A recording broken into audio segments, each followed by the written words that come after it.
Ok, estamos ao vivo. Então, hoje estamos começando o terceiro episódio do podcast de Mulher para Mulher, pela primeira vez ao vivo.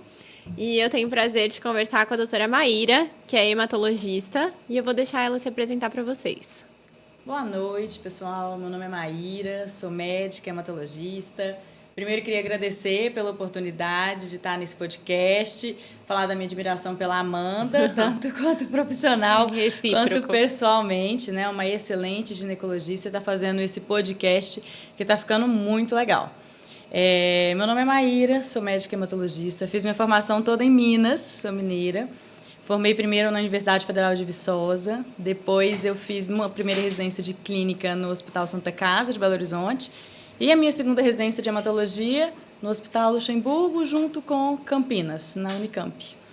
E estamos aqui hoje para falar de ginecologia e hematologia. Exatamente, elas têm muito em comum, né, Maíra? Exatamente, e é um prazer vir aqui também falar, porque eu já tinha te contado, né? Quase que eu fui ginecologista. Entrei na faculdade pensando em ser ginecologista.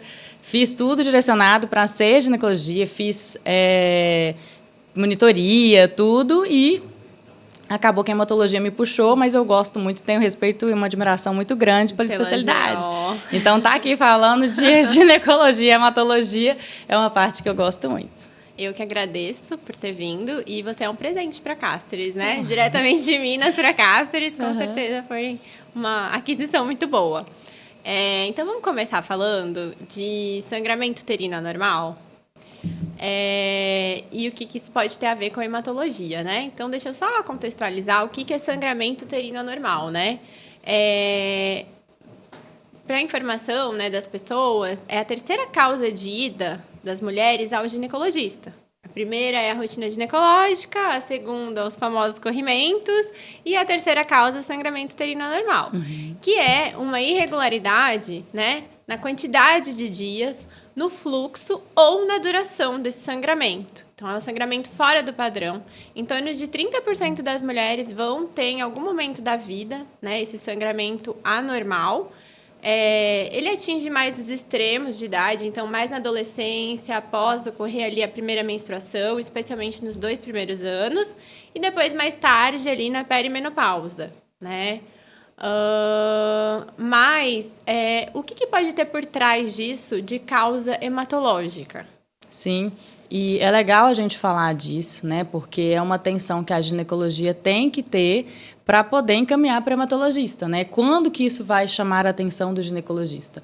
Então, se a gente tem alguma alteração na menstruação, se a gente tem uma menstruação em excesso, a gente tem que investigar as causas, que podem ser ginecológicas, né? Oncológicas, mioma, pólipo, endométrio. E dentro dessas, nós temos as coagulopatias. E dentro das coagulopatias, a gente tem essas alterações hematológicas, né? A gente sabe que 30%, até 30% das mulheres que têm algum sangramento uterino anormal, que têm sangramento em excesso, vão ter alguma causa hematológica por detrás. Quando que a gente vai suspeitar de alguma doença hematológica? Se essa mulher já tem alguma história pessoal ou familiar de algum sangramento, né? Então, se ela tem alguma história familiar, é uma mãe que também menstrua mais do que o normal, é uma tia que também menstrua muito, é uma prima que menstrua muito, ou se tem algum sangramento aumentado em alguma outra parte, né? Então, quando eu era pequena eu tinha muito sangramento nasal, minha gengiva sangra demais, fico roxa pelo corpo e eu nem lembro de onde que eu bati, se teve algum trauma. O que eu observo no consultório é isso também, que elas normalizam. Desde a adolescência, eu sempre tive uma menstruação que durava mais que 8 dias, um sangramento excessivo que trocava vários absorventes ao dia, mas eu achava que isso era normal. Exato.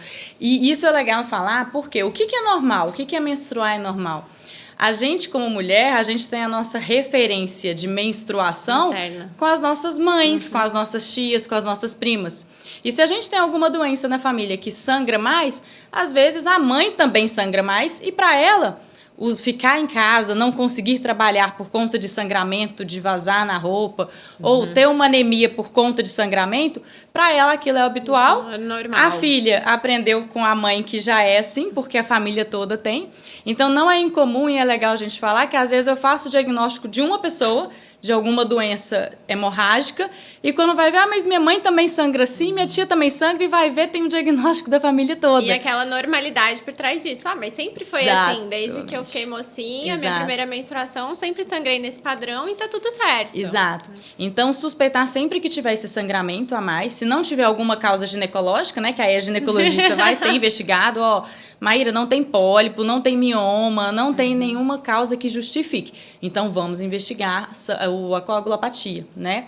Alguma história pessoal também, eu sangro muito, tive algum procedimento e sangrei, então isso chama a atenção. Maíra, eu fui tirar um siso e sangrei demais, eu tive que voltar lá no dentista para reabordar, não cicatrizava por nada. Sangrei em alguma outra cirurgia que o médico chamou a atenção, olha, você sangrou mais do que o normal.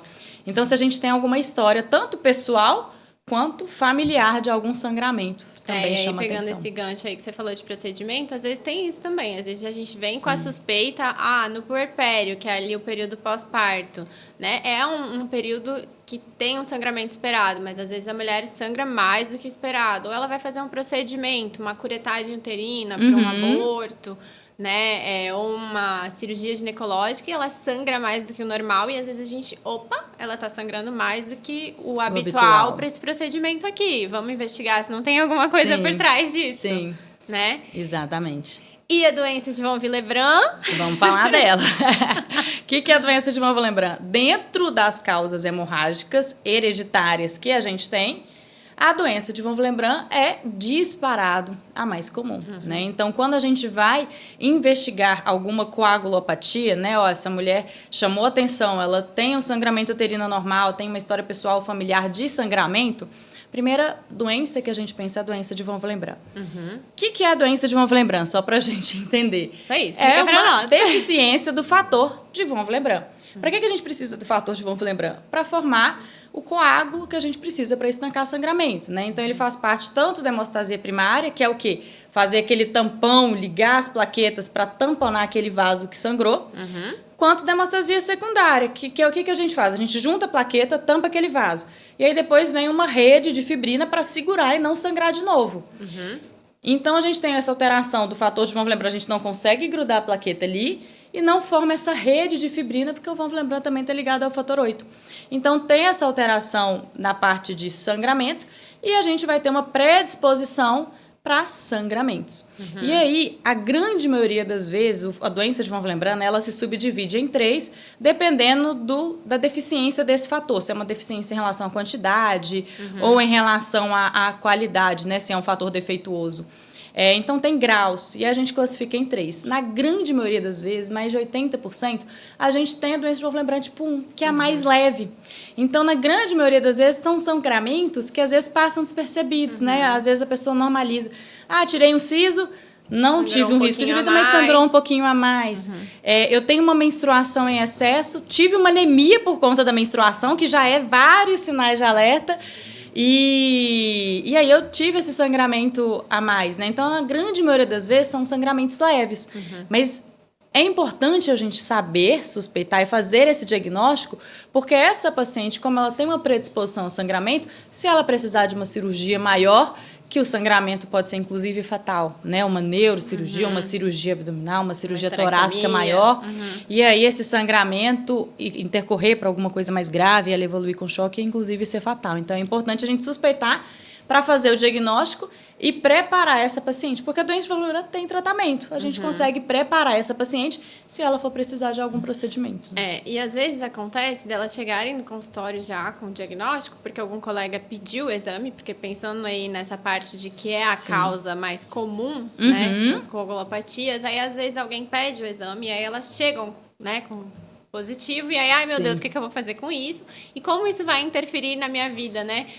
Principalmente ligado à gestação, às vezes tem paira esse medo, assim. Até esses dias, né, eu tive uma paciente assim, pedi ajuda pra Maíra, né? Porque é uma preocupação delas, né? Em torno de como isso vai repercutir na vida delas, né? E aí, a gente falou um pouquinho sobre anemia. Então, pegando o gancho da anemia, né? A anemia, eu acho que é o maior elo entre as nossas especialidades. Com certeza. Ginecologia e hematologia, né? A principal causa de anemia nas mulheres é por deficiência de ferro, certo? Certo. E em torno de 30% das mulheres vão ter essa anemia ferropriva. E muitas vezes, por trás dessa anemia ferropriva, tá algum distúrbio ginecológico, né? Quantas vezes, né, a mulher tem ali um mioma uterino Sim. em grande quantidade e aí repercute com muito sangramento, precisa de internação, precisa de avaliação, inclusive hospitalar, porque chega com uma anemia muito grave por conta desses quadros, né? Então, fala um pouquinho pra gente sobre a anemia ferropriva, sobre como ela impacta na vida das mulheres e não só a ferropriva, porque a gente sabe que tem outras causas de anemia, né? Exatamente. Então, pegando esse elo, né, do que a doença de von Willebrand pode causar, uma das coisas que a gente tem do sangramento uterino anormal é a anemia. Então, se a gente menstrua em excesso, a mulher ela vai ter muito mais chance de ter uma anemia do que, por exemplo, o homem, principalmente a ferropriva. E a gente tem, da anemia ferropriva, a gente sabe que é disparado a anemia mais comum. A anemia ferropriva é a anemia por falta de ferro. Mas a primeira coisa, ela não é a única, né? Então, a gente precisa saber diferenciar se é uma anemia por falta de ferro ou se é uma outra anemia. Então, eu acho que isso é principal, assim, para a gente iniciar essa parte de anemia, porque eu vejo muitos pacientes, às vezes, que chegam com tratamento de ferro, sendo que aquela anemia é outro tipo de anemia, é uma talassemia, é uma doença oncológica, um câncer, né? Então, é outra coisa. Então, a primeira coisa, a gente precisa de definir muito bem se é uma anemia ferropriva ou não. Para começar o tratamento. É isso, a gente faz com os exames e são exames simples da cinética do ferro. No mesmo lugar que a gente faz o hemograma, a gente coleta o sangue e consegue saber se é ferropriva ou não. Dentro da anemia ferropriva, a gente tem várias causas. E é legal a gente pensar nas causas, porque toda vez que a gente vai investigar, chega o paciente, a principal queixa no consultório é: estou com uma anemia. Então, a primeira coisa, a gente tem que saber o motivo dessa anemia. Eles já inferem que é por falta de ferro, Exatamente. Né? Porque é conhecimento popular, né? Exatamente. Ai, tem que comer mais carne vermelha, tem etc. que comer feijão, coloca ferro. Nunca existe a outra hipótese de não é por falta de ferro, peraí. Então, a primeira coisa que eu falo, então, primeiro, a gente tem falta de ferro ou não? Precisamos de saber se essa anemia é falta de ferro. Quantas vezes era outro tipo de anemia, era mieloma múltiplo, era talassemia? Então, a primeira coisa é falta de ferro. A gente até fala, né? Anemia não é um diagnóstico, anemia é um sintoma. Ela é um sinal de que tem alguma coisa, e aí a gente tem que investigar. E aí, quando a gente investiga e vê que é por falta de ferro, chegamos então na anemia por falta de ferro, que é realmente a mais comum de todas, principalmente nas mulheres, que a gente chama atenção. E aí, dentro da anemia por falta de ferro, a gente também tem que investigar o porquê que ela tem falta de ferro, né? Que aí vem dessa parte do sangramento uterino normal. Então, por que a gente pode ter falta de ferro? A gente tem 4 motivos principais, né? Primeiro, a gente não está comendo, ou a gente tem algum problema de absorção daquele ferro. Eu fiz cirurgia bariátrica, sou vegetariana, vegana, não como carne, tenho uma alimentação bem deficitária, ou não absorvo por algum motivo, né? Cirurgia bariátrica é o principal. Então, isso é uma das causas da falta de ferro. A outra causa é o processo que a gente precisa de muito ferro, é o aumento de demanda. E aí entra a mulher, que é a gestação, que a gente aumenta muito a demanda, a gente está precisando de produzir sangue para a gente e para o filho. Então, a gente vai precisar de mais ferro. Então, nesse momento, a gente pode ter uma deficiência ali, porque a gente aumentou a demanda. E também na infância, né? Assim, principalmente antes dos 5 anos, a gente está crescendo e está multiplicando ali a parte do ferro. Então, a gente precisa de muito ferro. Então, pode ser um aumento da demanda e aí entra a parte da gestação. Do terceiro, pode ser que a gente tenha ferro, mas não consiga utilizá-lo. Quando acontece na anemia da inflamação, porque eu tenho câncer, porque eu tenho uma doença inflamatória, doença autoimune, etc. E o quarto, que é o que eu mais gosto de chamar a atenção, é perdas, é sangramento. E aí, quando a gente pensa em sangramento, a gente pensa, principalmente, o campeão da mulher jovem, igual você falou, é menstruação, né? Essa menstruação menorragia, que é esse sangramento menstrual excessivo e prolongado. Exato. Então, toda paciente que já tem anemia ferropriva por conta de menstruação, ela já precisa do hematologista, porque a gente vai ter que investigar. A gente já viu que essa menstruação, ela tá anormal, né? Sim.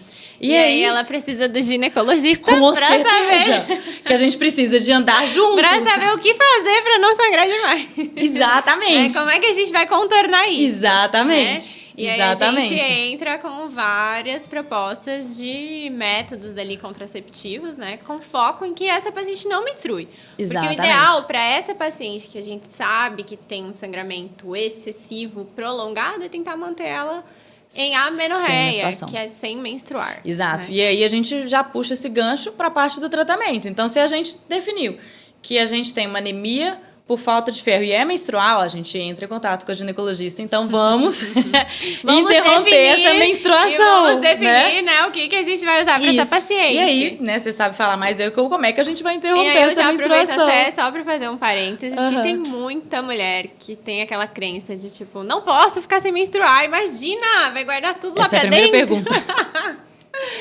Não tem problema nenhum ficar sem menstruar. E nesses casos é necessário. Sim. Então, muito mais benéfico, né? Porque Sim. pensa essa mulher com sangramento excessivo, prolongado, fica tendo quadro de anemia por conta Sim. disso e ficar menstruando 8, 10 dias. Sim, né? exatamente. E aí entra, né, os DIU. Isso, DIU hormonal, né? Por exemplo, DIU Mirena, que agora tem duração de 8 anos, é uma das escolhas, né? Mas também pode utilizar métodos contraceptivos, então uma pílula combinada de estrogênio e progesterona, pode usar uma pílula só de progesterona, e aí a gente sempre dá preferência para fazer contínuo, né? Para que ela não tenha a pausa desse Isso é uma período menstrual. pergunta que sempre me fazem. Maíra, mas eu vou usar todo dia sem pausa, e aí? E aí vem aquela coisa, e eu não vou menstruar, mas nunca, doutora, eu vou ficar 3, 4 meses sem menstruar. Ai, tá tudo bem, não Sim. vai ficar guardado lá dentro. Sim. Exatamente. E aí, pegando essa parte, né, do gancho, o que causa, a gente também tem como perda de sangue o trato gastrointestinal, que a gente precisa de lembrar, né? Porque às vezes a gente tem uma mulher jovem que menstrua em excesso, mas a gente pode ter anemia ferropriva numa mulher que está numa menopausa. E aí, a gente também tem que investigar. E o que pode ser? Sangramento, o principal é menstrual, mas a gente sempre tem que lembrar do sangramento do trato gastrointestinal. Aí né? a gente vai no Dr. Tomás. Exatamente. E aí vem o elo com o Dr. Tomás, que é meu noivo, ele é endoscopista, colonoscopista, para poder fazer isso. Excelente médico, igual a doutora Maíra. Nós precisamos de fazer um rastreio cólon-retal. Então, para todo mundo acima de 45 anos, né, a gente já viu da importância, Preta Gil veio para mostrar para a gente da importância desse rastreio. Então, todo mundo acima de 45 anos já tem que fazer esse rastreio. Mas, se eu tenho uma mulher, por exemplo, acima de 40, não está menstruando, não achei essa causa, a gente também tem indicação de investigar o trato gastrointestinal. Porque, às vezes, a anemia ferropriva ou a falta de ferro pode ser o primeiro sinal de um câncer de intestino. Ou também a parte do trato gastrointestinal alto, né? Então, a gente pode ter tanto doença desabsortiva também, mas geralmente vai dar sintoma, doença de Crohn, retocolite, quanto problemas de absorção, que eu falei da cirurgia bariátrica, mas pode ser, por exemplo, doença celíaca. Então, a intolerância ao glúten, né, também pode inflamar a parte ali do intestino e causar uma desabsorção do ferro, né? Então, às vezes, a pessoa ela tira o glúten sem ter esse diagnóstico e a anemia ferropriva ela pode ser o primeiro sinal de que a gente tem uma alteração. Então, é sempre importante a gente lembrar. Olha quanta coisa tem por trás disso. Exatamente. Não é simplesmente só uma anemia e vamos e pronto. de ferro e Exatamente. pronto. Exatamente. Aí, então, deixa eu aproveitar e tirar dúvidas sobre ferro. Você sabe que a reposição de ferro está muito na moda. Seja via oral, seja de forma endovenosa. Todo mundo, faz um ferrinho que vai elevar a disposição, passa um ferrinho aí, mas doutora, você não vai me passar. E aí, fala um pouquinho sobre isso, sobre a reposição de ferro, né? A indicação e também, assim, quando não indicado, o que indica? Então, primeiro, se a gente tem anemia por falta de ferro ou a falta de ferro em si, a gente precisa de tratar. E lembrando que a gente sempre vai precisar de tratar, mesmo não tendo anemia. Porque a anemia é a última alteração da deficiência de ferro. Primeiro a gente abaixa o estoque, depois tira o ferro do sangue, para depois ter anemia. Então, às vezes a gente tem falta de ferro, mesmo sem anemia, e tem indicação de tratamento. Por quê? Se a gente não tratar, o que pode causar, né? Só para falar da importância do tratamento certo. A gente, com a falta de ferro, a gente pode ter alteração de que a gente mais sabe, né, que são sintomas de anemia. Fraqueza, indisposição, fadiga, queda de cabelo, unha quebradiça, mas pode vir também sintomas mais graves de depressão. A gente pode ter alteração da nossa qualidade de vida, de sono, de disposição, diminuir a parte de aprendizado, diminuir o desenvolvimento neuropsicomotor, principalmente quando a gente tem ali a criança ou a adolescente. Para a mulher, pode trazer prejuízo na parte de disfunção sexual.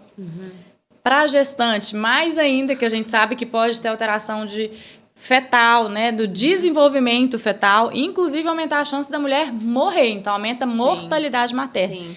Então, é importante a gente fazer essa reposição de ferro. Corrigida ali, ó, e prolongada, isso impacta ali na hora do nascimento. Exatamente. Então, é importante a gente fazer essa reposição de ferro quando bem indicada.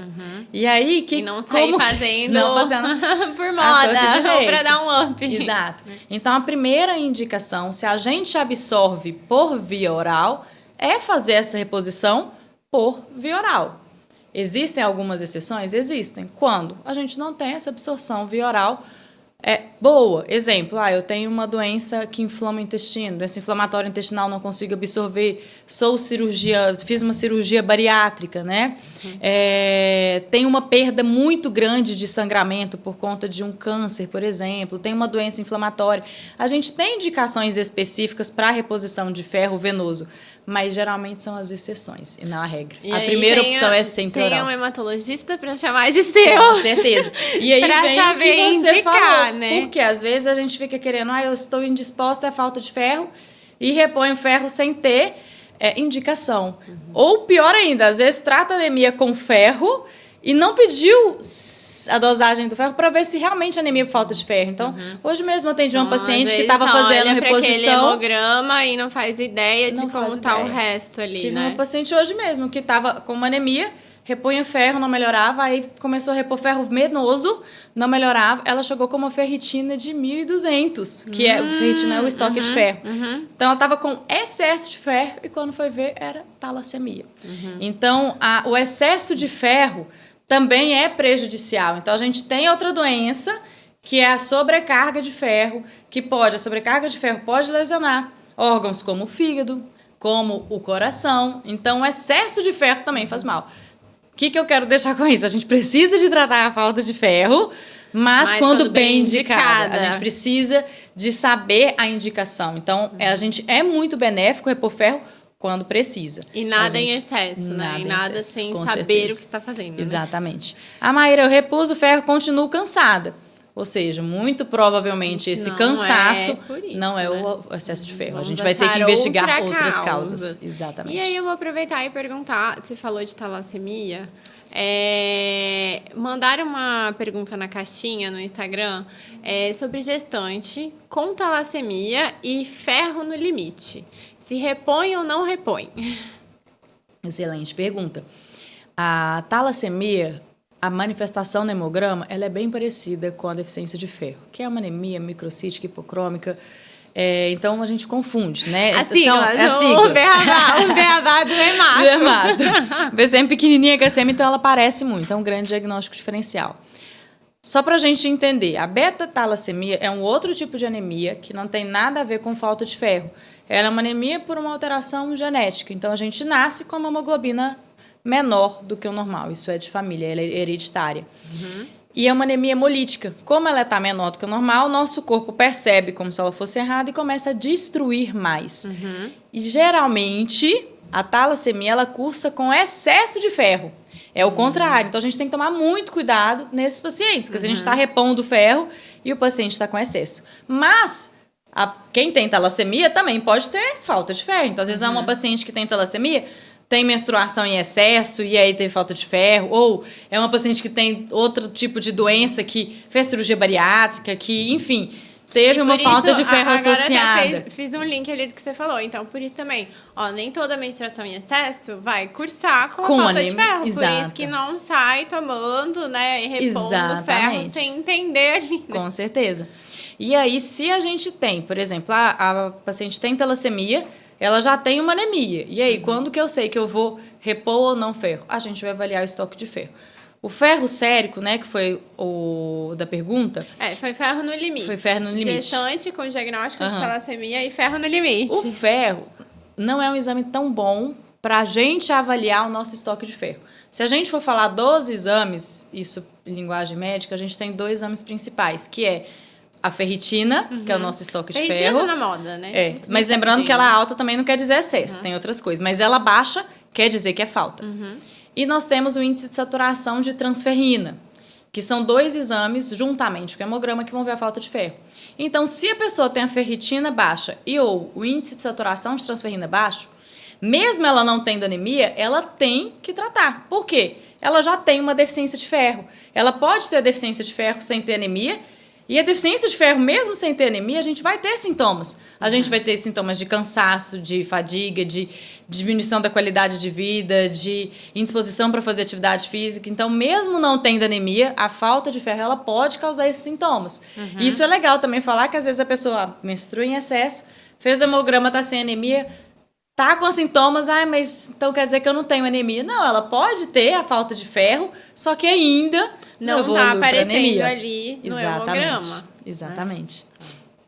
E já que a gente falou de gestante, vamos pegar o gancho e falar sobre trombofilias e gestação, tá? Eu diria que é um top 10, assim, de consultório. Entre ginecologia e hemato, as nossas trocas. E também a nível de curiosidade das pacientes, de preocupação, principalmente em consultas pré-concepcionais. Será que ela não tem uma trombofilia? E aí, se ela já tiver um quadro de aborto de repetição, né? Exato, que, por definição, são 3 ou mais perdas antes de 20 semanas, né? Elas já vêm com o estigma de ter uma trombofilia por trás disso. Muitas querem rastrear previamente, né? Com certeza. Então, fala um pouquinho sobre trombofilia. E a gente sabe que entra num assunto delicado também, né? A perda Com gestacional, certeza, que vem um momento ali de dor e, obviamente, ela não quer ter uma próxima perda e já quer se proteger e se resguardar para isso. É de nós, seres humanos, querermos achar sempre uma causa. A gente quer uma causa para aquilo que está acontecendo. Com certeza. Então, para as perdas, a gente também... Não, peraí, eu quero entender por que eu já tive tantas perdas, por que eu não consigo engravidar.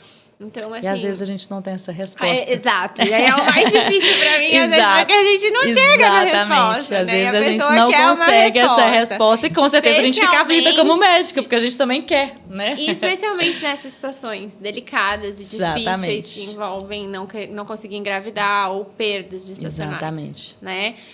Mas a trombofilia, muitas pacientes já vêm com isso. Tem trombofilia? Quero usar enoxaparina? Me passa! Sim. Então, fala um pouquinho sobre trombofilia. Então, o que a gente tem de trombofilia, né? Primeiro eu vou começar explicando o que é a trombofilia.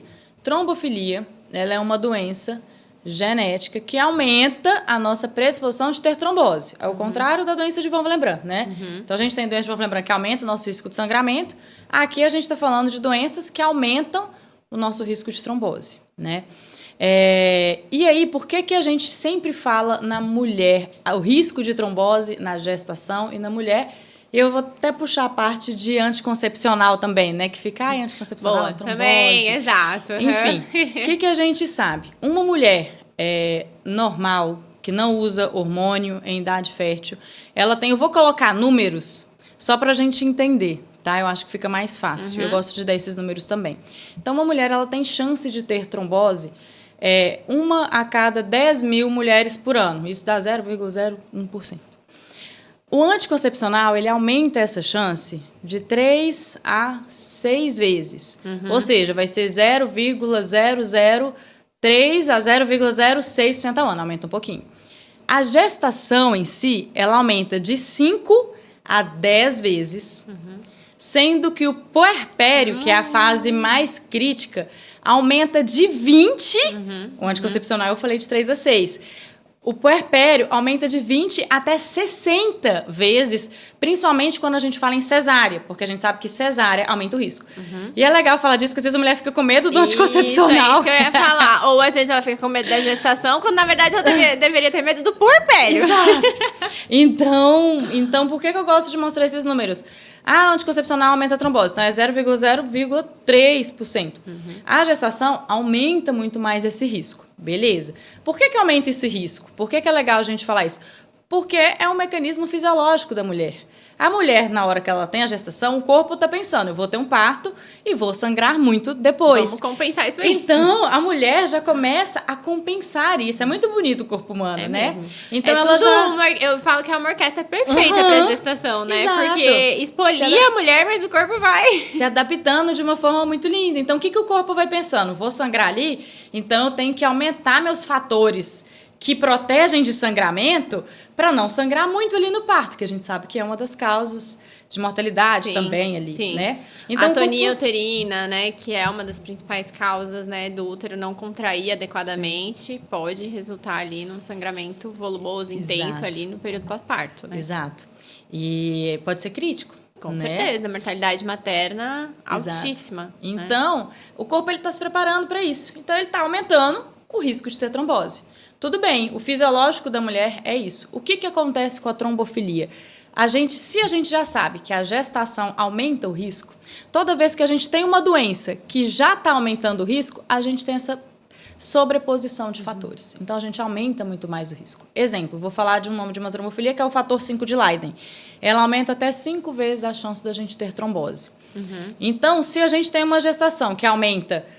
e ele é muito pesquisado. 5 a 10 vezes, não é que a gente vai ter 5 mais 5 e vai dar 10 vezes mais. A gente vai ter 5 vezes 5. Então, a gente vai aumentar 25 vezes mais a chance de ter trombose. Então, quando a gente tem essa sobreposição de fatores, e a gente fala na gestação que é um período crítico, porque a gente já tem um risco aumentado de ter trombose, a gente começa a dar valor para a parte de trombofilia.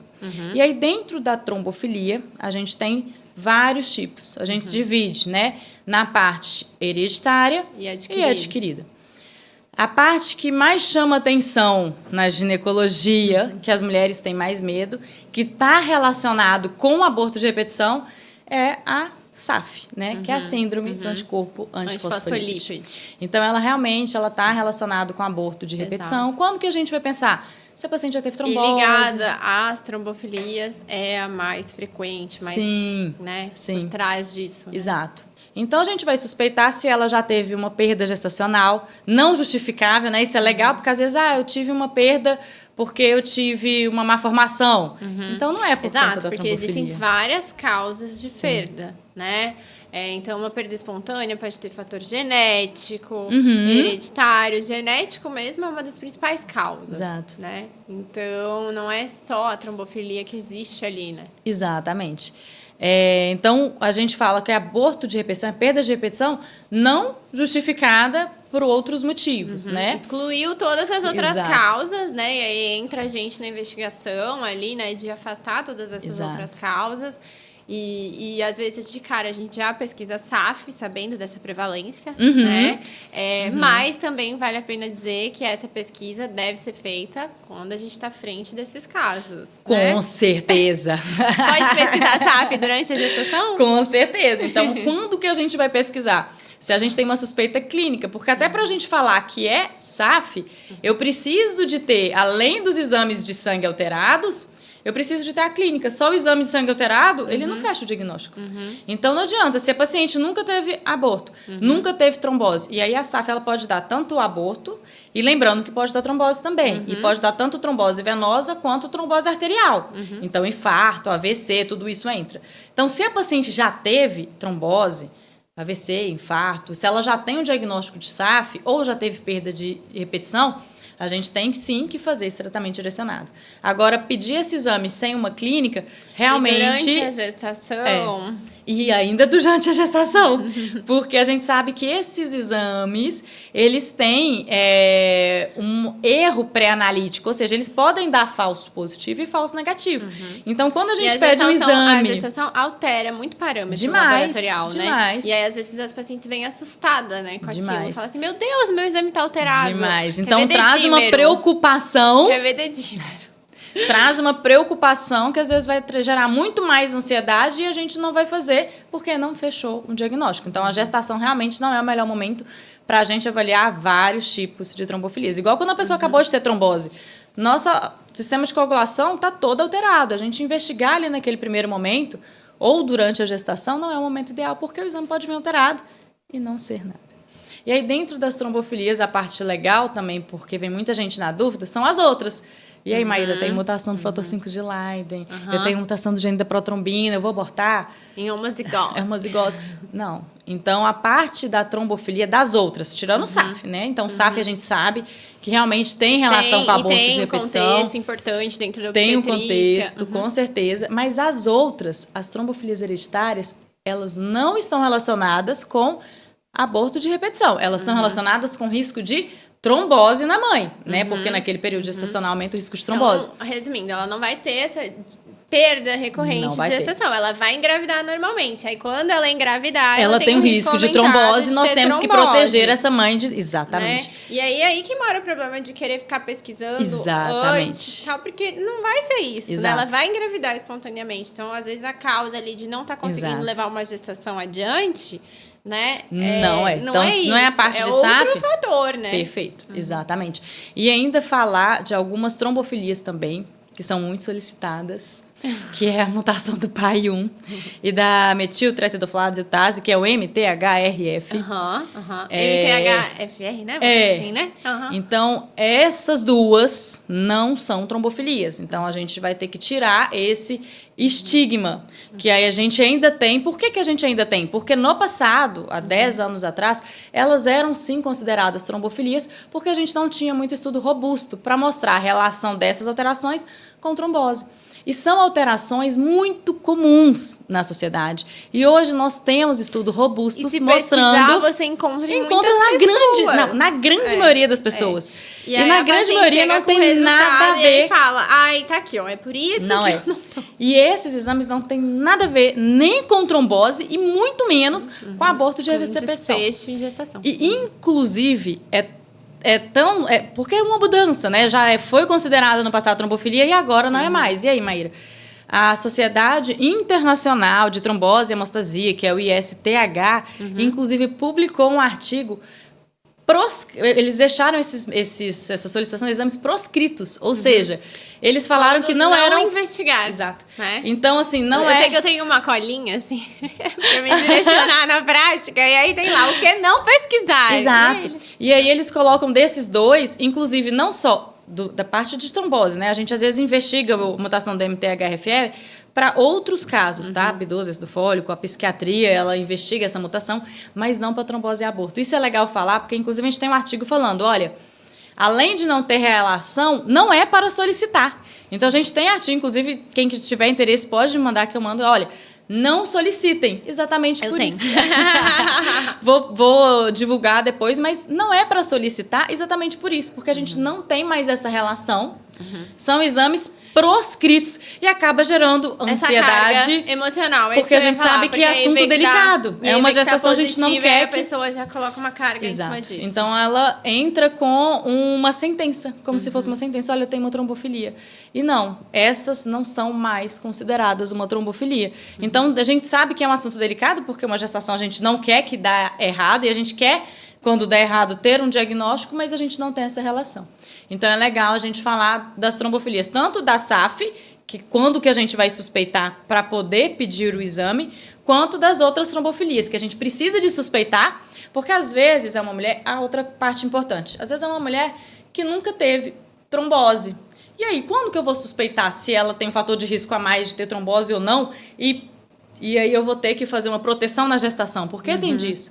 Então, história familiar. Isso que é importante da gente acompanhar essa paciente. Fazer uma anamnese muito bem feita. Então, se na história familiar é uma ela pergunta fala, que eu faço na minha anamnese ginecológica. Tem história pessoal ou familiar de trombose? Exato. Então, às vezes a paciente nunca teve, porque é uma paciente que foi a primeira gestação dela, ela nunca fez cirurgia pra gente ver como que é.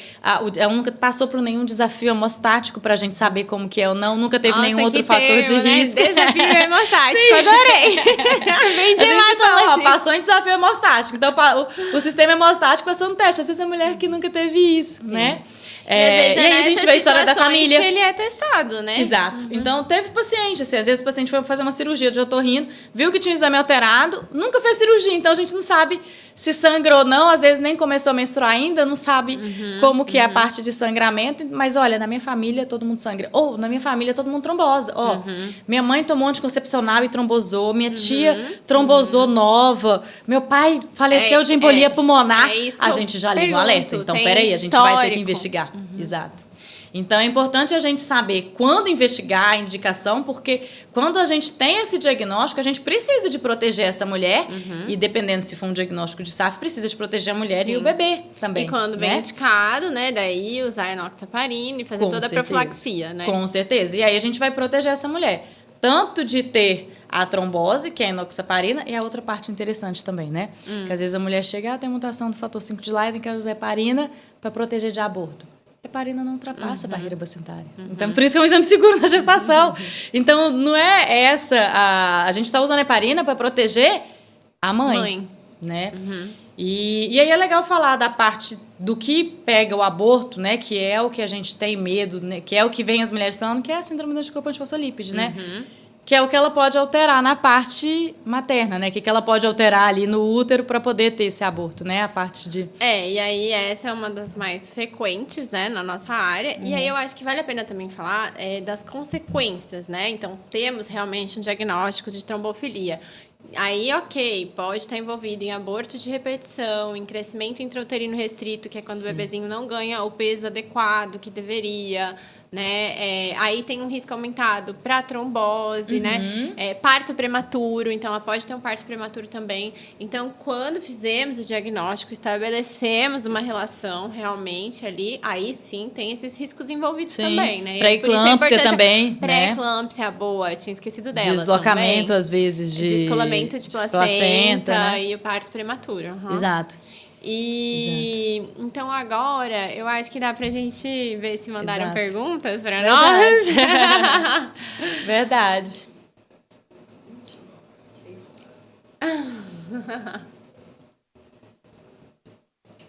Quais os riscos de uma reposição de ferro indiscriminada? Maíra. É o que a gente tem. Tava falando. E infelizmente, né? Então, eu acho que a gente tem os dois lados, né? Então, a gente precisa de saber repor, porque pode dar muito prejuízo, mas também a gente precisa de saber quando não repor. Então, quando a gente tem um excesso de ferro, tanto uma doença que é o excesso de ferro, que é uma hemocromatose hereditária, ou quando a gente tem uma reposição indiscriminada, porque não é incomum, infelizmente. Já vi paciente que vai em clínica para fazer soroterapia e aí faz ferro na veia e chega com ferritina nas alturas. Então, qual que é o problema disso? O ferro em excesso, ele vai se depositar em órgãos. Quais são os órgãos que a gente fala que pode ser lesionados pelo ferro em excesso? O principal é o fígado. Então, ferro em excesso no fígado, ele pode inflamar o fígado. Uma inflamação crônica pode levar para cirrose. A cirrose, ela pode também aumentar o risco de câncer de fígado. Então, hepatocarcinoma. Então, excesso de ferro, ele pode gerar cirrose e câncer de fígado. Ele pode se depositar no coração, causando patologias cardíacas, né? Esses dois são os principais. Também pode acometer articulação, causando artrite, hiperpigmentação da pele, hipogonadismo, então pode pegar nas glândulas também, mas os principais que têm mortalidade envolvida é coração e fígado. Então a gente precisa de saber ver que não quando é tão repor. simples, né? Que por trás de um ferrinho ali existe muita consequência se for mal indicado, né? Exatamente. E aí?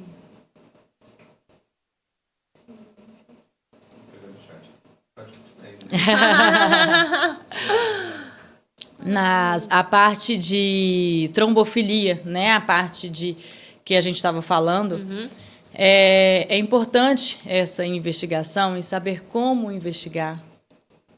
Porque às vezes chega essa mulher, às vezes com trombose, que não faz, né? Igual eu falo, tudo em excesso também, mas tudo em falta pode trazer algum prejuízo, né? Então, às vezes a paciente que não teve essa investigação tem uma gestação, tem uma embolia pulmonar, e quando a gente fala de trombose, a gente fala de trombose na perna, mas tem e fala também trombose de pulmão, embolia pulmonar, exatamente, que pode ser fatal, né? E que pode ser uma das consequências também. Exatamente.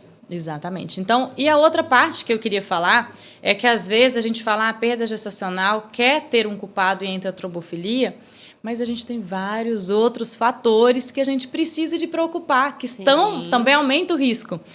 Exemplo, obesidade. Então, a gente precisa de tratar a obesidade porque ela vai aumentar o risco ali na gestação. Sedentarismo. Então, se a gente já sabe que tem uma condição que já aumenta o risco de trombose, a gente vai juntar ali com o sedentarismo. Então, a gente tem que colocar as gravidinhas para fazer atividade física. O link né? que eu faço de terapia de reposição hormonal na menopausa. Porque muitas ainda tem aquele estigma de aumenta muito o risco do câncer de mama. Sim. É comparável ao sedentarismo. Então, ser Sim. sedentário, Sim. entendeu? É Sim. na mesma proporção ali o risco de fazer uma terapia Exato. de reposição hormonal. Exato. E ser sedentário hoje é uma doença, né? Ai, então ai. a gente Ai, tá. Temos que dar um exemplo. Mas é uma A doença. Maíra é um exemplo disso. Ela é Mandinha uma também. atleta. Não. A Mandinha também tá juntando ao time. Mas temos que dar, porque hoje a ai. gente sabe da parte, né? Então, tanto na gestação quanto na parte da mulher, na resposta a tratamento com ferro ou não. Então, tratamento de qualquer doença, a gente sempre vai estimular a atividade física. Então, hoje a gente fala, eu vim fazer uma consulta de check-up, não tenho problema de saúde nenhum, não tomo remédio nenhum, tô ótima. É sedentária? Não, então você tem um problema de Você tem um saúde, problema de sim, saúde. Ah. que é o sedentarismo, e tem-se de 10 hoje pra isso. Eu faço essa pergunta para as mulheres também, na anamnese, se faz atividade física ou não, hábito intestinal, sono, né? Porque é muito mais que só a história ginecológica. E aí, a atividade física, quando elas falam assim, sedentária, eu falo assim, eu também, mas só por enquanto. Eu vou reverter nós isso. também perdemos, você já eu vou tá fazendo reverter isso. atividade. Você já tá aí, não, Mandinha? Ó, pra quem não sabe, amanhã é aniversário da Maíra e o presente que ela quer é que vai correr com ela. Sim, olha que presentão. Eu quero comemorar meu aniversário com corrida, gente, olha. Ai, bora ver mais perguntas. Quais são os exames mais indicados para diagnosticar a trombofilia? Excelente pergunta. Por quê? Às vezes vem um pacotão, né? Então a gente tem que individualizar. Isso é importante, porque às vezes, Maíra, eu tô preocupada porque eu tô com medo de ter um aborto. A gente entende esse medo, porque aqui a gente quer que a gestação dê certo, mas eu quero investigar tudo. E aí, o que é esse investigar tudo? E aí pede todos os exames de trombofilia que a gente tem, inclusive comum. PAI-1 e MTHF, que tem que parar de pedir, que hoje não é mais trombofilia. E é muito comum na consulta pré-concepcional, mas você vai pedir só isso. Mas cadê o pacotão? Então, hoje a gente acha, quanto mais exame, melhor. Não. Às vezes a gente pede exame sem saber interpretar aquele exame. Então, a gente precisa saber pedir o exame certo, porque um exame errado, ele pode trazer muito prejuízo. E o exame errado na hora errada. Se a gente pede um exame na gestação que pode se alterar, deficiência de proteína S é muito comum. Então, às vezes, a pessoa está com dúvida de ser deficiente de proteína S, pede ali na gestação, gente, a gestação já vai diminuir. Por quê? O corpo da mulher está diminuindo lá para ter o parto. Então, não é o momento. De pedir. Quando que a gente vai pedir e qual que a gente vai pedir? Vai depender da história clínica. Então, se é uma paciente que eu estou investigando uma trombofilia adquirida, então é uma paciente que teve infarto, teve AVC, teve uma embolia pulmonar ou uma trombose na perna, a gente vai investigar SAF. E vamos investigar as outras, né? A gente tem deficiência de proteína C, S, mutação de protombina, fotossíntese de Leiden, enfim, outras, de acordo com o tipo de trombose, se foi provocada ou não, que isso também é importante, Então, não só do aborto. A mulher tem que ter um histórico. Tem que ter um histórico. Né? E história familiar. Então, se é uma mulher que tem uma história familiar, então isso é a importância da gente rastrear a família. Olha, minha mãe tem, minha tia tem, todo mundo tem. Então, aí sim, eu vou investigar as trombofilias genéticas adquiridas, né? Porque pode ser que eu tenha. Então, faz sentido. Se eu tiver aborto de repetição, aí a gente vai pensar na síndrome do anticorpo antifosfolípide. Então, aborto de repetição, SAF. As outras, a gente pensa em TVP e em trombose. Quando que a gente vai solicitar? Hoje, e é engraçado, né? Porque hoje está cada vez solicitando mais exames. Nos congressos... Se você não solicita, você é ruim. Exato. E é o contrário. Então, o médico que consegue solicitar menos exames, geralmente, ele vai solicitar um exame certeiro, que é o exame que precisa, porque um exame errado, ele pode trazer muito malefício. E hoje, nos congressos de hematologia, a gente está vendo que a solicitação de trombofilia está cada vez mais em desuso. Então, todo mundo querendo pedir mais, e nós, hematologistas, com os estudos e respaldos científicos, cada vez pedindo menos. Por quê? Quando que a gente vai pedir o exame?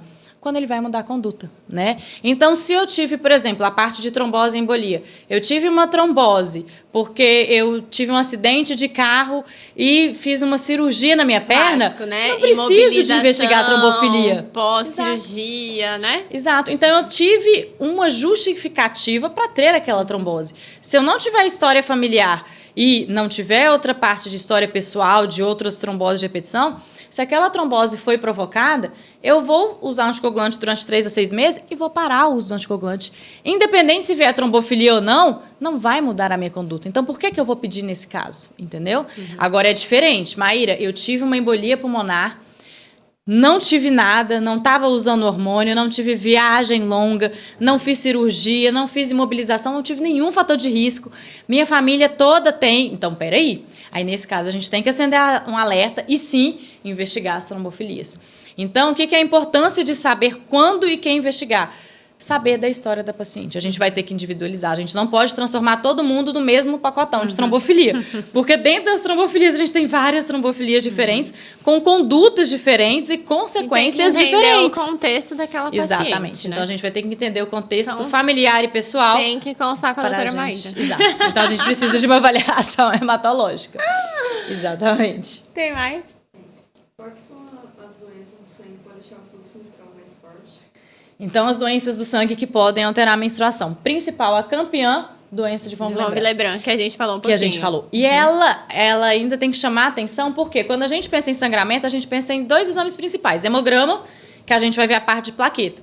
Então, doenças da plaqueta também podem alterar a menstruação, né? Então, se eu tenho um paciente que tem PTI, se eu tenho um paciente que tem algum câncer hematológico, uma leucemia, um linfoma, que eu tenho uma plaqueta baixa, a gente tem risco de sangramento. A gente tem o outro exame, que é o coagulograma, que a gente pede TPA e RNI, que eles alterados também vêm outras deficiências mais raras, né? Deficiência de fator 13 da coagulação, de fator 7 de coagulação. Então, são outras doenças hereditárias mais raras. E a doença de von Willebrand não altera nenhum desses dois. Então, se esses 2 exames, né, o screening ginecológico, ó, não tem nada de menstruação. De novo entra a importância de juntar a história clínica da paciente. Com certeza. E com a ginecologia também. Então, às vezes, você está com a menstruação em excesso, tem alguma causa ginecológica. Pronto. Não tem causa ginecológica? Vão vir com esses exames, vão vir para o hematologista. Causa mais comum disparado, doença de von Willebrand. E a gente tem essas outras, né? Alterações de plaqueta ou outras alterações de coagulação. E aí, até para entender, assim, de forma leiga, né? Mas quando a mulher tem esse sangramento excessivo, meio que abre uma caixinha na cabeça do ginecologista, que é um sistema de classificação que chama Palm-Coin, né? E aí a gente vai pensando, é um pólipo, é um mioma? E aí uma das letrinhas, que é o COIN, que é coagulação. Então, tem alguma coagulopatia, né? E aí, dessas, a doença de von Willebrand é a mais frequente, né? E de investigação, quando a gente está diante de um sangramento excessivo, a gente sempre deve excluir gestação. Então, sempre mora um beta-HCG aí. O hemograma e o coagulograma que você falou. Sim. Né? Então, o ginecologista também raciocina essa partezinha aí. Sim. Agora, a investigação da doença de von Willebrand, que pode ser uma das causas, pela história clínica, eu teria que suspeitar e, por exemplo, encaminhar para a Maíra. Né? E um clássico é aquela paciente adolescente ali que, desde que menstruou a primeira vez, sempre teve um fluxo excessivo, né? Menstrual. Exatamente. Aí tem anemia por falta de ferro, a gente já liga o sinal. Às vezes necessitando até internar por conta disso, né? Exato. O que mais? A última. Quais os cuidados e tratamentos que são indicados para grávidas com trombofilia? Com trombofilia. Então, tem diagnóstico. Tem diagnóstico. Então, primeiro a gente precisa de saber qual o tipo da trombofilia e qual a história clínica. Porque isso muda. Então, se é uma paciente que tem trombofilia e já teve trombose. Então, por exemplo, eu já tive trombose na minha perna, já tive trombose no pulmão e eu já uso anticoagulante, porque eu tenho que usar anticoagulante contínuo. Então, perguntou do tratamento, né? Então, o tratamento vai ser o anticoagulante numa dose mais alta. Então, a gente vai usar heparina, 2 vezes por dia. Porque é uma paciente que precisa de estar anticoagulada com dose plena. Plena, né? Que a gente chama aqui de tratamento. Não estamos prevenindo, que é o que a gente chama de profilaxia. Que é profilaxia. Então, a gente precisa saber o que essa trombofilia já trouxe, qual que é a trombofilia e como que vai ser. Se for o SAF, né? O síndrome do anticorpo antifosfolípido, que a gente sabe que está ligada com aborto de repetição, a gente vai ver se a paciente já teve uma história gestacional ou se ela teve uma história de trombose. Porque se ela teve história gestacional, aí eu tenho que juntar o AS junto com a heparina. Bem, Então, não é bem. só a heparina. A gente tem que juntar os dois. Sim. E aí, a heparina vai depender. É uma paciente que eu já tô anticoagulada, então vou ter que usar uma heparina em dose mais alta. Não, é uma heparina que eu vou evitar Só trombose. vou fazer de profilaxia, porque Então, uma sei que ela tem heparina de dose de profilaxia, né? maior ali pra Profilática, né? trombose, né? Que é a dose uma vez por dia, numa dose mais baixa. As outras trombofilias também vai depender. Eu tive embolia pulmonar, eu preciso de usar o anticoagulante pleno? Vou usar numa dose maior. Agora, tem trombofilias que são trombofilias menos trombogênicas. Se a paciente, às vezes, não teve uma história pessoal, às vezes a gente só vai anticoagular ela ali no puerpério. Então, dependendo do tipo de trombofilia, da história da paciente, da história da família, então a gente tem que juntar os três para poder ver se ela tem indicação. É uma paciente que pode ser que ela use só no puerpério, que é o quê? Na gestação não use medicamento nenhum, E aí, mas no a gente vai... pós-parto, ganhou o Exato, neném. ganhou o neném. Então, na gestação, obviamente, a gente vai estimular ela a fazer exercício. Se ela fuma, já era para ter parado de fumar, mas não fumar mais. Questão de varizes, de meia, enfim, vai fazer todos esses cuidados. Meia elástica, isso que aí também- é universal para todas as Perfeito. gestantes. Então, a gente já vai fazer esses cuidados durante a gestação e a gente vai fazer um remédio só quando ela tiver a gestação ali, teve o neném. Aí sim, a gente sabe que é um período que aumenta mais ainda, a gente vai usar heparina. Ou seja, resposta da pergunta, depende. Pode ser que eu não use nada na gestação, só faço essas orientações e só use no final da gestação, né, quando termina, né, que é no puerpério, quando ela tem neném. Pode ser que eu use heparina numa dose profilática, baixinha. Pode ser que eu use heparina numa dose mais alta, pode ser que eu use heparina com AS. Então, se tem trombofilia, a gente precisa de ir pro hemato. Isso é o ponto, né? Porque não pode ter pode- tratamento, ele pode ser diferente. Não Ele me pode perguntou aqui, fugir. ó, na suspeita de síndrome antifosfolipídica, na gravidez, se faz necessário o uso da heparina, da enoxaparina? SAF confirmada Sim. na gestação. A gente vai fazer em dose Sim, profilática sim, então pelo sim. risco. Então, né? sim. Agora a gente tem que tomar cuidado se tem realmente o diagnóstico. Se esse Ó, diagnóstico está na suspeita. fechado. Na suspeita. Porque às vezes, o que é suspeita? Aí vai depender. Porque a gente tem 3 exames, que é um anticardiolipina, anti-beta-2 glicoproteína e anticoagulante lúpico. Se for anti-beta-2 glicoproteína, anticardiolipina lá de 80, opa, então pode ser que essa mulher tenha SAF. Sendo que eu tenho que repetir esse exame 3 meses depois. Agora, esses 2 negativos, vem um anticoagulante lúpico positivo, um anticoagulante lúpico, ele aumenta, a gente dá um peteleco, ele aumenta. No laboratório que eu faço, ele aumenta. Então, a suspeita, será que é por conta do anticoagulante lúpico? Será que realmente é uma suspeita forte? Ou é um anti-beta-2. É uma suspeita fraca? Então, a gente vai ter que ver qual que é o grau de suspeição. A Maíra, eu já tive aborto de repetição, tô com uma suspeita, não consegui confirmar diagnóstico. A gente vai ter que entender qual que é esse grau de suspeição. Se realmente uma alta suspeita, tô na dúvida? Sim. Considero, né? A gente considera, a gente não consegue fazer o diagnóstico. Exige, né, virar um diagnóstico. Tipo assim, Exato. realmente tem SAF ou Exato. não foi afastado. Exato. Né? E tem pacientes Então, que a dá gente pra não ficar no meio consegue termo, confirmar na gestação. Aí Esse tem é o aquela problema, que às história. vezes não investiga antes e é engravida. Não, Aí fala, engravida. agora... E aí já teve aborto de repetição, a gente já sabe que é um assunto delicado. Então, o que a gente faz? Pelo sim, pelo não, vamos tratar essa paciente, sabendo também que o tratamento ele envolve riscos, né? Mas vamos tratar, e aí depois que tiver, a gente vai lá e investiga da Então, a forma gente pode correta. sim tratar. Foi?